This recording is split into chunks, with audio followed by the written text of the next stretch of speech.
Tumakas na tayo, takasan na natin ang mundo.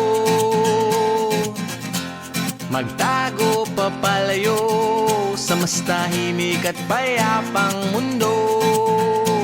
Umubulong ang hanging amihan at huni ng ibon.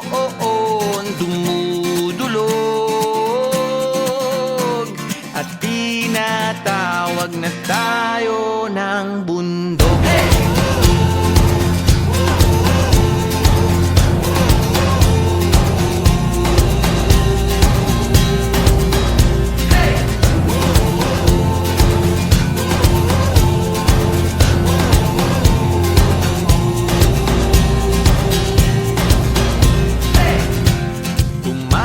Na tayo, palayo sa maraming tao.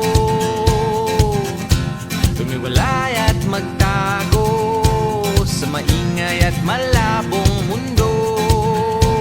Bumubulong ang hanging habagat at hampas ng alon. Dumudulog